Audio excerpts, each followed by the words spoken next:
No, so I have a saddish story. I was all in, and then on the agency side, we had a little dip in cash flow, and I sold my early Bitcoin. Ugh. So then ended up having to buy back in at a higher price point, and that's when he saw where I had started and where it was at that point in time, and he was like, okay, I think it's proven itself enough. I'm in on this now. Welcome to Sat Chats, the Bitcoin podcast where we chat about sats. Sats are the smallest part of a Bitcoin, the same way pennies are the smallest part of a dollar. With Sat Chats, we are building the world's biggest Bitcoin welcome center to serve as your gateway to generational wealth. So if you're brand new to Bitcoin, we want to chat about sats with you. Head to satchats.com to grab your slot in the studio today. I'm your host, Stuart Bitcoin Maxi, who wears prescription sunglasses to protect you and your loved ones from my Bitcoin laser eyes. And I'm your co-host, Chris, founder, CEO of Ithaca Hummus, resident Bitcoin smash buyer. I saw Bitcoin and I'm not a dollar cost average. I'm going to smash a bunch into it.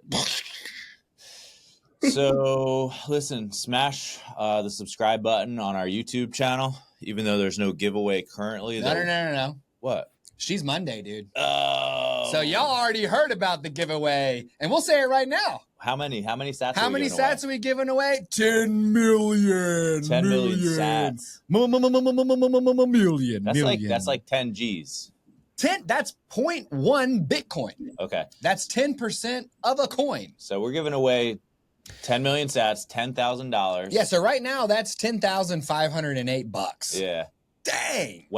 But what do we have to do before we get there? We need to reach 99,999 plus one subscribers. 100,000 followers, 100,000 subscribers on YouTube. We'll give away 10 million sats. 10 million sats. How do you feel about 10 million sats, Laurel?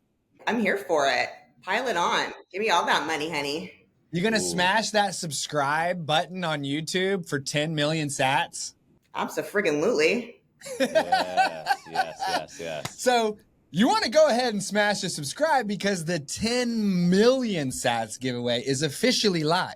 Oof. We're also on the road to number 99. Kristen, the beloved, my wife, I will be attempting to convince her to let me buy more Bitcoin. And let's see here. Number 71, Laurel, is going to help me train in my expected environment. She is a lady, but she has some Bitcoin. So we're going to be getting her Bitcoin story. And we're like, we've been on a 50 episode march toward my wife. Yes. So I'm feeling good. I'm feeling fit.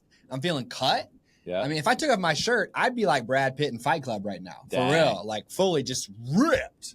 You know what I mean? In Bitcoin terms, not actually in real world terms. Anyways, so Laurel here is a long-time marketing situation, but also now venture capital situation. Wow. She's got some Bitcoin because she knows what's up.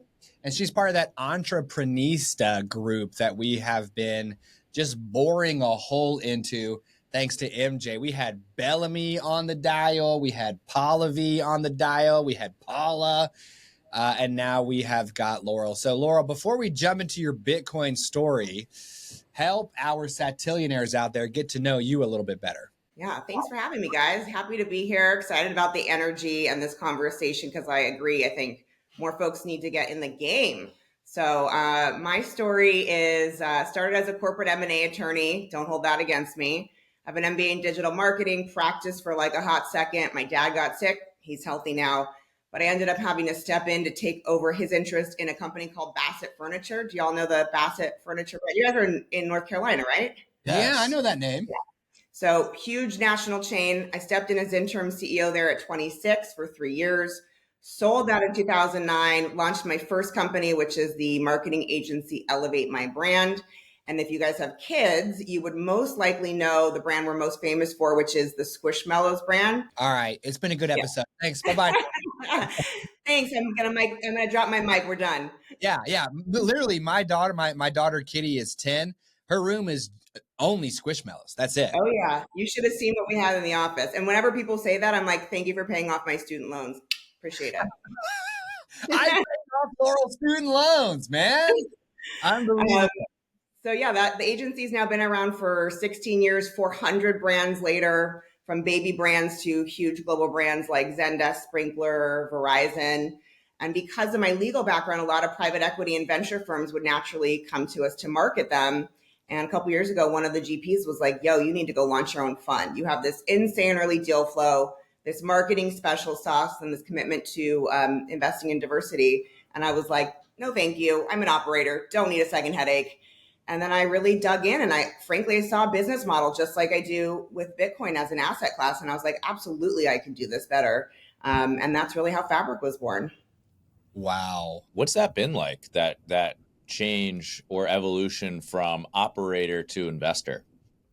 Well, I've been an investor for some time. So we were LPs in, I think, 3 funds at that stage. And so I saw the ability to create generational wealth, which is, I know, part of the conversation we're going to have here today. And it was really more about differentiating within that space, because there are so many funds out there that say they're smart money and they really aren't. So I had this idea in the shower, where I believe you have all your best ideas. And I thought, what if I use this listening software that I've been using for a decade plus on the agency side in just this new and differentiated way? So that's what we've done. We've used this software to really understand, are these companies' numbers real or full of you know what? How far are they from their direct and aspirational competitors in their space, which ultimately tells us if our check's going to meaningfully close the gap for them. And that's really been our big differentiator. Tell us what it was like for you before you found Bitcoin. What was it like? Did you have problems? What were you up against? What was that like for you? Well, I came in, my original investment in Bitcoin was when it was sub 5K, if you can believe it. So I was really, really early. And that was not my doing, not my intention. We had been introduced to a company that was in the space, and we had to build a marketing plan for them. Ultimately, they ended up being heavily regulated and closing down because, as you guys know, the early Bitcoin companies or the service-based companies servicing those industries weren't always, 100% kosher, let's say. But we did all the branding and messaging and marketing and web build for them. And so they were like, yo, you need to go buy some of this. And I was like, all right, whatever, I'll throw a couple $1,000s at it. And yeah, we've been off to the races ever since. Now my husband and I, he was like a big naysayer. And I was like, what is the harm? Let's just do some dollar cost averaging here, throw a couple hundred at it every month, let it grow. And it's been a great asset for us. So your first introduction to Bitcoin was through a client in the Bitcoin industry. Correct. They were like, this is going to be the next thing. Just throw some money at it. And this was, what, 10, 15 years ago? How long ago was it at 5K? A long time ago. Yeah. Your husband, not as comfortable with it as you in the early days. Right. Well, I am more of the cannonball, let's go kind of person. He's an engineer, he's a software engineer. So he's very, calm and collected, and he does his homework and research. I'm just like, let's go, let's try this. What's the worst that can happen? Okay. So now you're the second lady in a row with a higher risk tolerance than her husband, because we had Susie yesterday, and we've had a slew of ladies over the past 20 plus episodes who have all characterized the men as more willing to take risks and the women as needing to know more or maybe all about the thing before even starting a little bit. But here you're the second lady with a higher risk tolerance than the man in the relationship. And I happen to know someone here in Raleigh who he's a more cautious dude versus the wife. So it doesn't really, what do you think contributes to someone having a higher risk tolerance or a lower risk tolerance? Because it's clearly not whether you're a guy or a girl. I think it's that entrepreneurial spirit. And also, my dad said I came out of the womb like this. I was just fire. So I've always been this personality. And you got to take some risks. You've got to take some big bets. And when you become more established financially and in your industries, I think that those are the risks that end up paying off. I mean, if the projections go where we think they're going with Bitcoin, this will be the best bet I've ever made in my life, you know? The best bet I've ever made in my life. I mean, besides my amazing husband, I should caveat that. No. It's the best bet you've ever made in my life. Let's go. Let's be real. Let's go. Okay. So you convinced your husband to dollar cost average into Bitcoin all those years ago? No. So I have a saddish story. So I was all in, and then on the agency side, we had a little dip in cash flow, and I sold my early Bitcoin. Ugh. So that killed me. So then ended up having to buy back in at a higher price point, and that's when he saw where I had started and where it was at that point in time, and he was like, "Okay, I think it's proven itself enough. I'm in on this now." Pain is such a powerful motivator, isn't it? Yeah. You know what else is? Early retirement. Yeah, let's go. Let's go. Let's jump on the positivity over here. I like that. Early retirement, or at least just early ability to do whatever you want, even if you still want to keep working. You know what I mean? Absolutely. My husband says the sexiest two words in the English language are compound interest. It's interesting because someone else on the show talked about how one way to help bring your spouse on board with Bitcoin is simply for Bitcoin to keep doing what Bitcoin does. And over time, your spouse is like, shoot, this thing is still around. But my problem, Laurel, is I would go ahead and love for me to not have to let Bitcoin do its thing over time, because then I'm only going to get approval from my wife to really yeet myself into it when it's already higher than 105K. So do you have any advice on how to accelerate a risk-adverse spouse's journey into Bitcoin alongside you? Good question.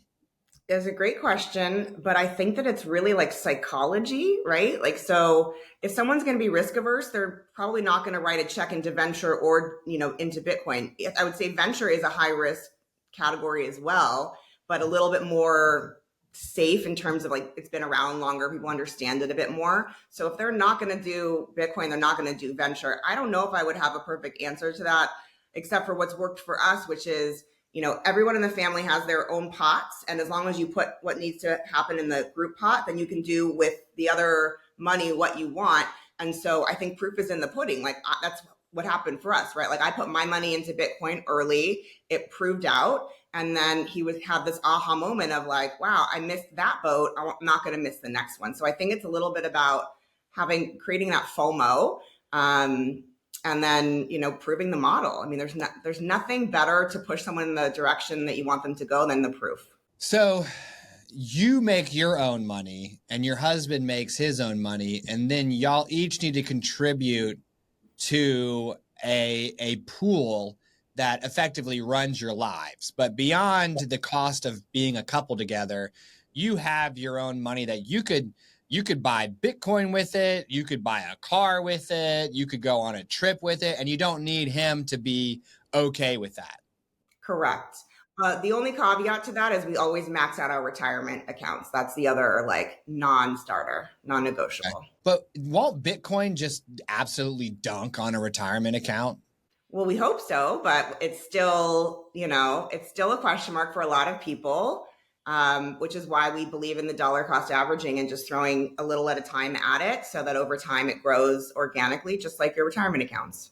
Are you dollar cost averaging annually, quarterly, monthly, weekly? Monthly. What's your flow? Monthly. And how long have you been doing a monthly DCA now? Probably 3 years. Wow. Yeah, buddy. Yeah, I mean, 3 years means that you were probably DCAing, down in the 60s for sure. Yeah. But maybe, what's the lowest? Earlier. Yeah, earlier than that. Like into the 20s? I would say between 30 to 50 probably. How does that make you feel, Chris? I'm happy for you.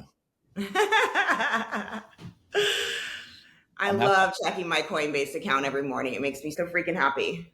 Yeah. Okay. So your account is Coinbase. Yeah. Okay. So you don't necessarily have the Bitcoin in your own custody. It's with Coinbase. Correct. And we have a couple other coins as well, but I'm of the belief that I think there's going to be like 3 major coins, including some sort of government altcoin. And I think that's what's going to, be the winner long term. The government altcoin? Yeah, I think the government's going to finally wake up at some point and say, oh, wow, we should be in this game, and create some sort of government issued altcoin. You think a government issued altcoin will beat Bitcoin? I didn't say it would beat it. I said it would be created and that there was going to be a couple of winners in the space. And I believe, like, that's my theory, at least. Okay. It's still out there. Yeah. Can we hear more about that? Well, I think it just makes sense, right? The same thing with like cotton and gold and all these other assets that the government has really kind of corralled and taken ownership over in a lot of ways. It hasn't done that yet in this asset class. So I feel it's coming, especially with the current administration being pretty bullish on it as well. So I think it's coming soon. Do you feel good about the federal government potentially creating its own cryptocurrency, or does that rub you the wrong way because, Bitcoin is this decentralized money of the people? I think it depends on if we end up coming in on it early and how it does for us individually. But yeah, I think as a theory, it is kind of messed up because of its core intention. But that hasn't ever stopped our government before. Like, we won't get political about it, but this has been the nature of the beast since the beginning of time. Well, I think Bitcoin can still be Bitcoin, even in this future state where Correct. There's a government stable coin, the digital dollar, right? US coin, as number 62 Jeff Booth would say. Yeah. So which coins do you think are going to be the long-term winners? Bitcoin, US coin, and what else?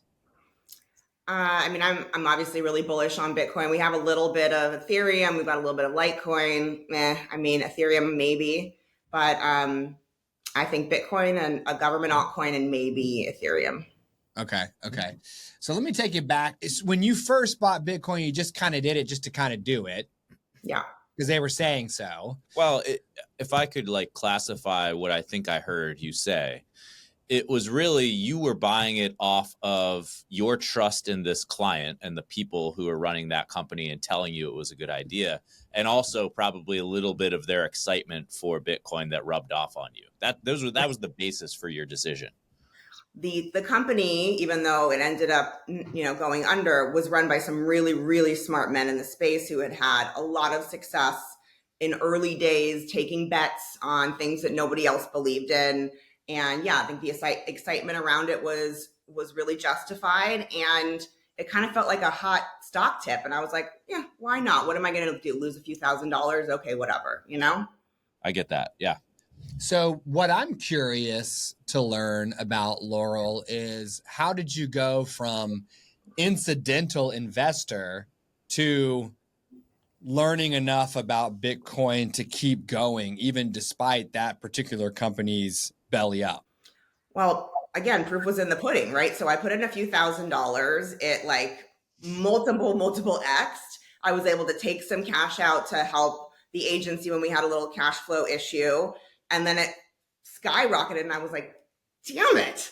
So I came back in, I was very unhappy at that point, although I'm happy now that I came back in even at that point. But I was like so mad that I had to liquidate. And I was like, I'm never doing that again.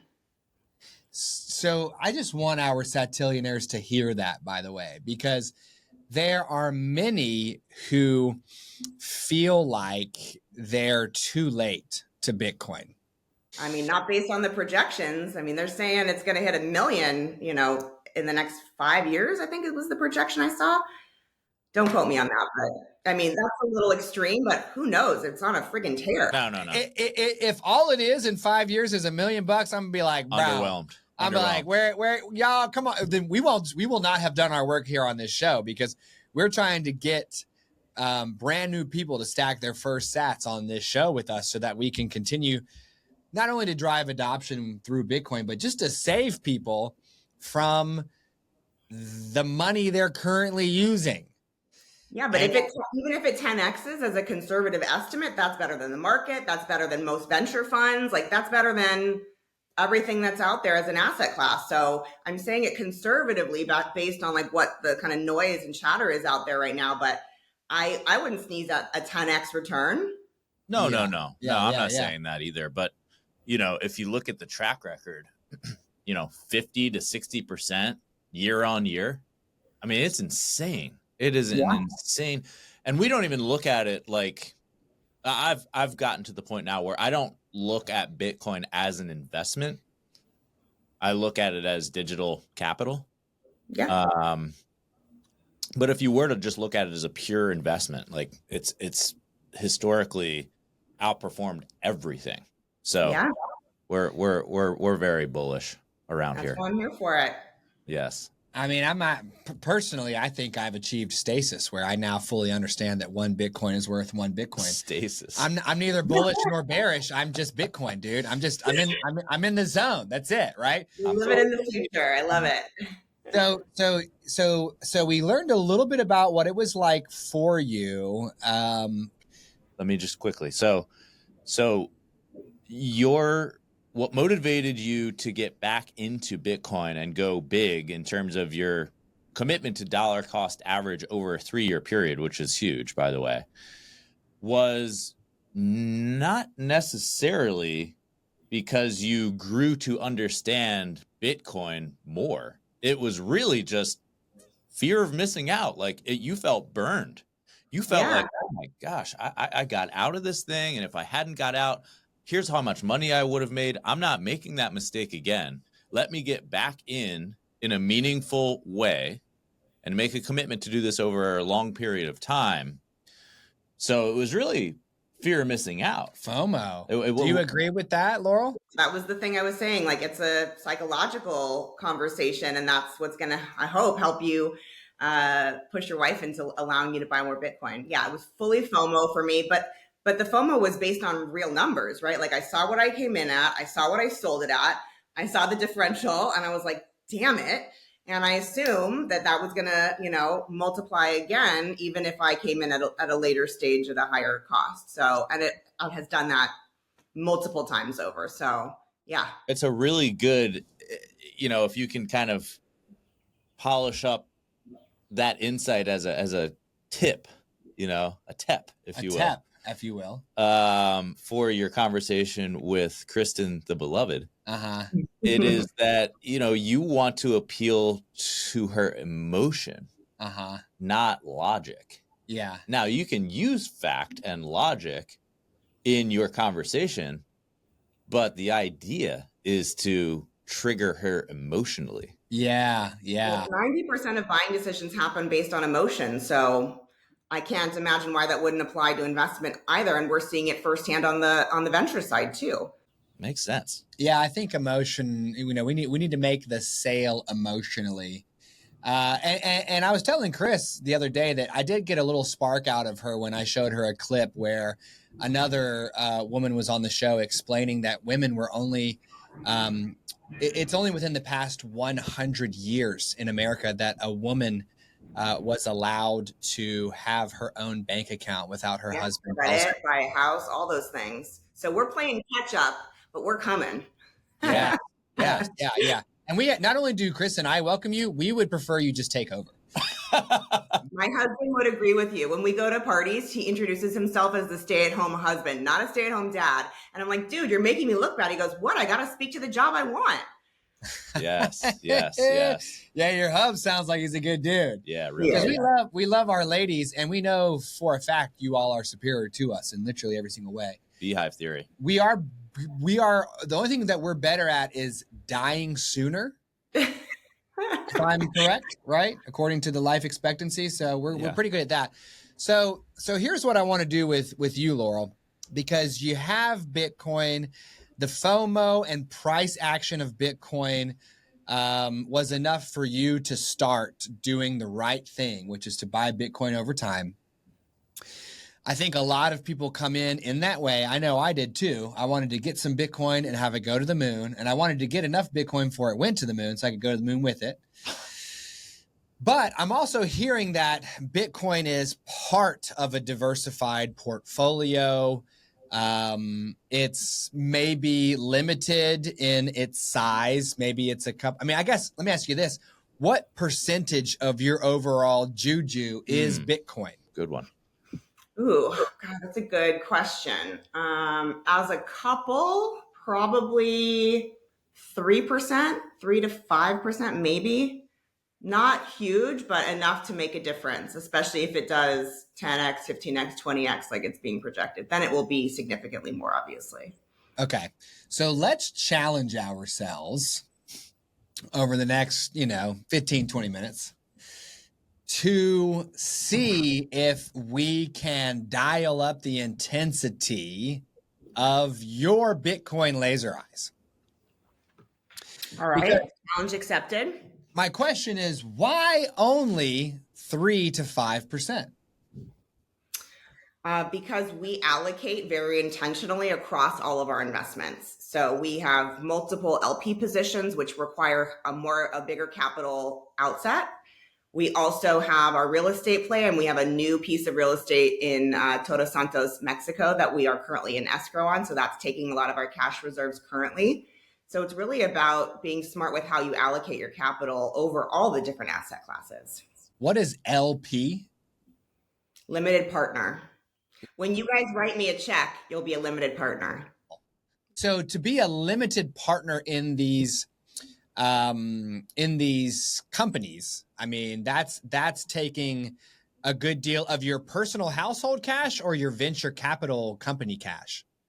Well, as a GP, which is a general partner, since I run the fund, we have a 1% capital commitment in the fund itself. So we have to put cash in as well, because we're basically saying, like, you're going to trust us with your capital, but we're also putting our skin in the game as well. So we have cash in that game, but it's pooled capital. So let's call it 25 to 30 LPs all put X number of dollars into this pool. And then we think statistically 25 companies so that we can hedge against the downside, because ultimately some of these companies will fail. That's just the nature of the beast. And for easy numbers, when you're investing in venture, 10 companies, 8 will fail, 1 will be a 3 or 4x, and 1 will be your Google that will carry the entire fund typically. So it's kind of wild, wild west. We obviously believe we're solving for that with the marketing special sauce.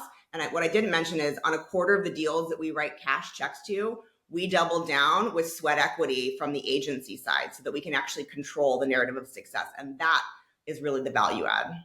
Okay. What if Bitcoin were that 1 in 10 Google that carries every other thing you've ever done? I don't believe that you can put Bitcoin in a venture capital fund. I don't think the structure allows it from an SEC perspective.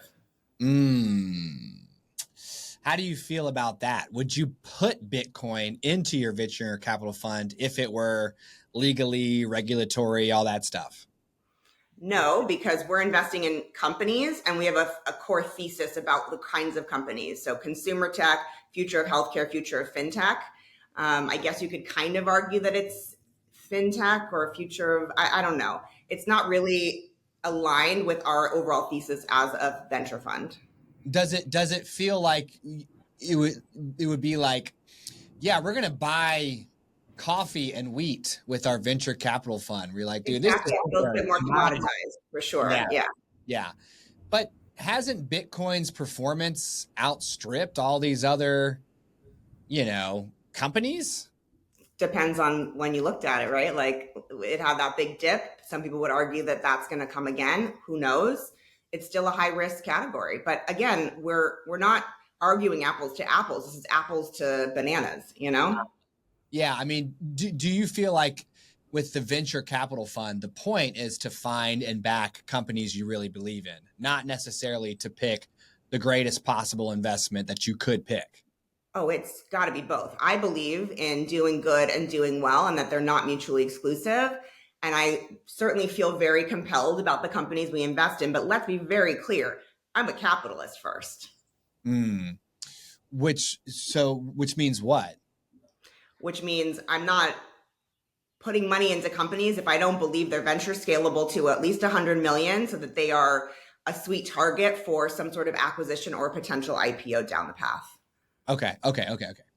So then let's set aside the venture capital for a second, because that's not the right fit for Bitcoin, at least as far as you're concerned.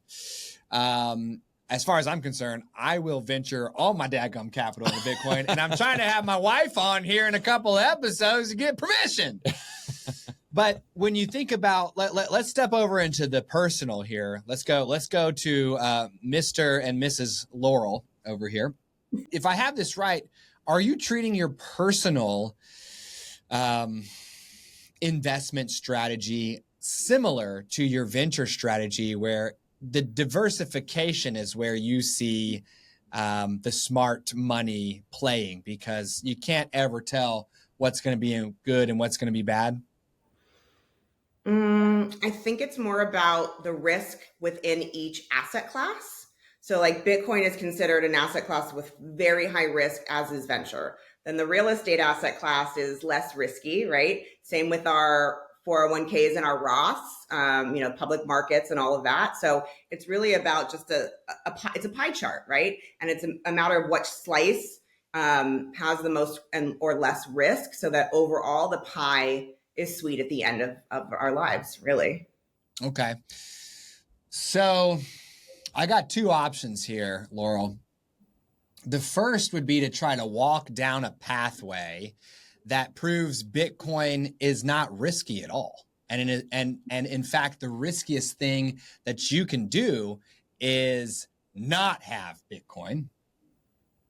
Or I could take you down a pathway where I encourage you to take even more risk with your personal outlay for more reward. And we take that 3 to 5% of allocation to Bitcoin, and we try to get 6 or 7 or 8 or even 9%. Which option would resonate with you more? Bitcoin is actually not risky, or you know what? Let's yeet even more into Bitcoin.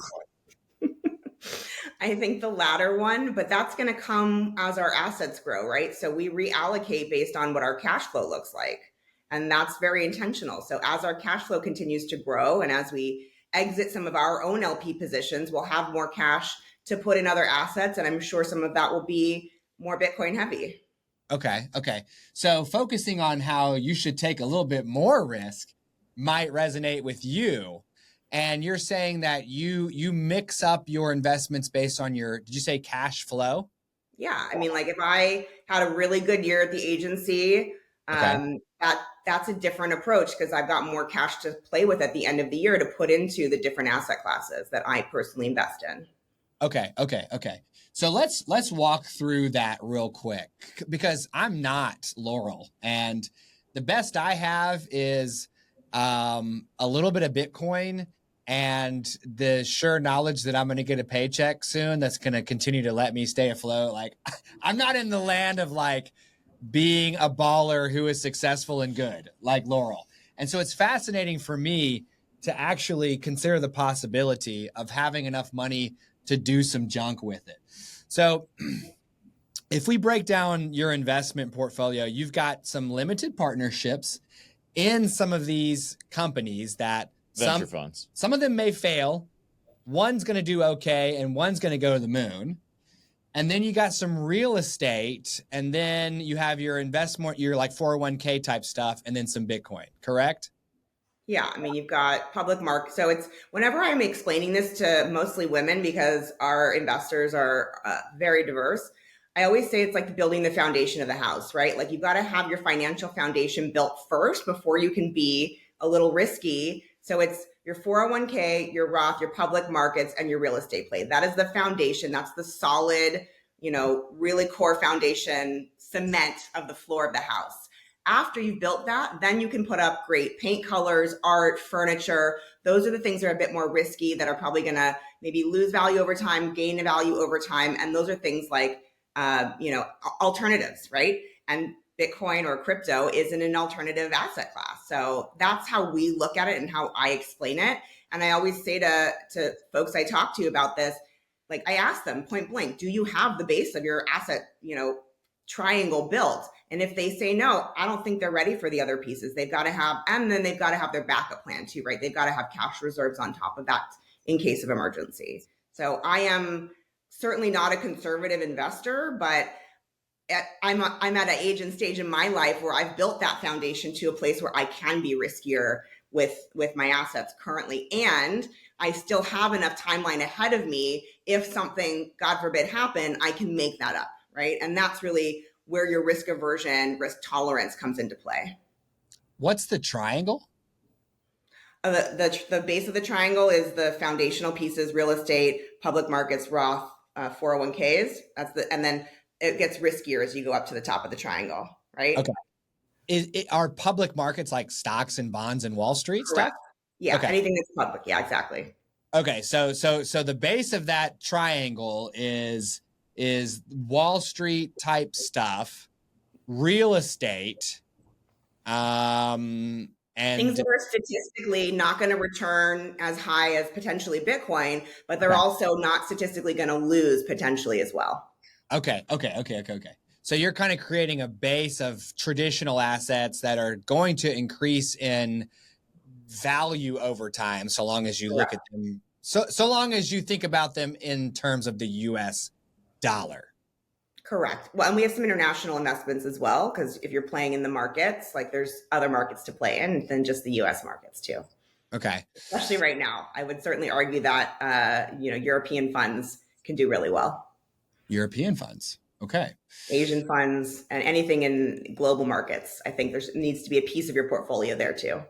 Okay. Here's where I'm driving at. Okay. If you've got a base of traditional assets, maybe they're returning 5 to 7% over any significant time period. And maybe even in your case, you have some limited partnerships that over the whole should likely return more than that if your average is, if that works out, right? And then you got a couple of percentage points of Bitcoin. But Bitcoin's return is what? 10x safely? 20x? So it seems to me if Bitcoin could return, let's just say 10x, and you're at 3% of your portfolio, then your return would be 30%. But if you just add a singular percentage point, like I'm going to go up to 4%, you jump from 30 to 40%, right? Like, I guess what I'm trying to say is, do you feel Bitcoin can return disproportionately on what you invest in it? We hope everything we invest in returns disproportionately, especially the higher risk ones. That's why you take a higher risk investment. But again, it's about personal allocation and personal cash flow and your long-term goals, even if the asset class is returning higher than other asset classes at this moment. Yeah.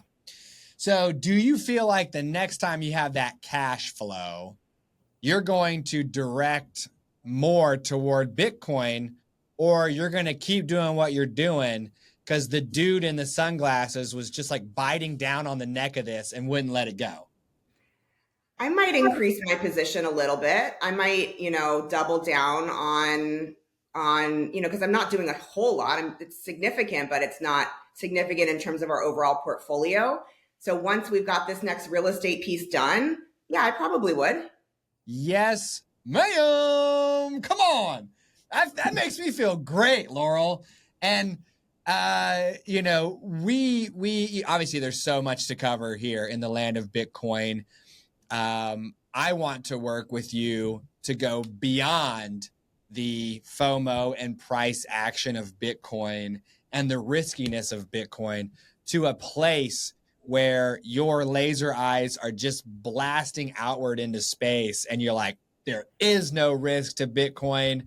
I'm done with every other thing I have. I want to put 1,000,000,000% into Bitcoin. I would never do that. I love you for trying, but you've got to be diversified. I don't care how great Bitcoin is doing. Like, God, it could die tomorrow. We don't know, but obviously we're hopeful. But you still have to be diversified. But I will tell you, like, I preach the same conversation to all my friends. I'm like, just start. Just got to start. Just got to start. So we ask all of our guests, Laurel, if they would be willing to come back on Sat Chats in 9 months to give us an update on their Bitcoin baby. Did Laurel get the cash flow from the real estate deal to double down on Bitcoin? Did she invite us to Toro Gordo or whatever that was a second ago to do the show in Mexico with her, right? Set up the studio, right? We want to know what the answers to all these questions are. Is her husband living out his dream as a stay-at-home hubs? Right? We want to know these things. Would you be willing to come back on the show in 9? Of course. This has been a blast, guys. I love these conversations. Fun. Yes. All right. So let's recap the convo with Laurel, and then we will make her offer. Laurel, out there in California, from the Entreprenista group, her dad fell ill, then recovered, but during that time, she took over as CEO of Bassett Furniture. Whoa! And it sounds like at like the age of 26. Man, the things I was only capable of making mistakes at age 26, quite frankly. So kudos to you. And then it sounds like she sold it as that part of her reign there, and then flipped that into some more business, which includes a longtime marketing company that's responsible for the what I would estimate 90 Squishmallows in my daughter's room, if you count all the small ones. I mean, there's like probably 9 big ones. Then there's all the medium-sized ones, and there's all the small ones. Then she has small versions of the big one. It's ridiculous. Then she has a Squishmallow. You gotta have friends, right? You gotta have all the. You never know where you're gonna go with them. If you're gonna be on an airplane versus in a car, you need different sizes. And she renames them too, by the way. She gives them new names because they come with names on there. It feels like every single one of those. Those are all from us. Yep. You named all of them? All of them. Yep. Oh my God. Her favorite one is Cam. Oh, Cam's one of the OGs. He's the OG, yeah. And she also likes the walrus, but we've named the walrus Walter. I don't know what the walrus's name is. I mean, it's been years now. I can't remember all of them, but Cam's the OG for sure. He's a big heavy. So she marketed all that stuff, and through her access to companies that were promising but not yet publicized, investment opportunity, and created a venture fund where she now invests in these early deal flows. And she and her husband, well, I guess Laurel got into Bitcoin through a Bitcoin industry company that's since gone belly up, and then had to sell some to prop up her agency, which, by the way, is excellent. That's literally what Bitcoin is for. It's going to protect your money until you need it. Then you go grab it. You literally, I know it can feel bad, but you literally used Bitcoin as intended. So great job. And then you kept buying Bitcoin at a higher, quote unquote, price point. If you're still out there in fiat clown world, exchange rate. We like to use the term exchange rate because it's money for money. But anywho, that helped your stay-at-home hubs figure out that Bitcoin is real as well. Now you got a couple of percentage points across your portfolio, which includes more traditional assets, maybe more predictable assets, just things that look good if you're still thinking about the US dollar. At least that's what I'll say. But what we were able to accomplish here today is a tentative interest in increasing your personal stake in Bitcoin as a percentage. Oh, wait a second. Okay. Laurel. Yes. Did our conversation help you to arrive at the position that you shared with us, which was, if I get more cash flow, I'll increase my Bitcoin allocation? Or did you come into this call with that position already? My husband calls me Laurel More Mints because I always want to do more yesterday. So if I'm being honest, I've been wanting to increase my position for a long time. And he's been the one that's been kind of tampering it down because he's like, no, we got to keep it balanced across the portfolio. So I think the energy around the conversation is really exciting, but I've been itching to do it for a while. I still haven't, but I've been itching. Okay. So we were companionship and validation for you here today. Definitely. Same mindset, I think. Although you guys are like all in, and I am as well. It's just a matter of, again, allocating what you have to allocate. So the question becomes, will Mr. Laurel come on the dang show? Because we will do your work for you. Yeah, we got to get We him will on. do your work for you, Laurel. Come on. I will ask. I don't know. He's not very visible when it comes to that stuff. He kind of lets me shine, which is fantastic. He's more of the engineer mindset, but I would love for you to try and convince him. But he's very well versed in this, so I think he'll give you a run for your Bitcoin. Oh, it would be great. It would like be I great. said, we would love it. Brad Pitt Fight Club over here. I am ready to go. Let me see. Okay, get him on the dang video. All right. So anyways, great conversation, really smart, just allocation, etc. I do think that a lot of people are going to learn a lot from Laurel's episode. And when she comes back, we'll talk about, diversification. Whoa! Ooh. Put all your eggs in one basket and watch it very closely. That was my boy, the Steel Baron, Andrew Carnegie, correct? That's right. Anyways, let's make Laurel her offer. But before we do, a little bit of a brain break. All right, Laurel. The founding sponsor here on Sat Chats is my company, my brand, Ithaca Hummus. And so at the end of each episode, we like to do a little taste test. I believe you pre-selected French onion. Stuart is going to taste on your behalf. He'll act as your taste buds today. Cheers. And we'll send you some coupons. Love it. I'm a big hummus fan. Yeah, so good. Sounds delicious. Wow. It's so good.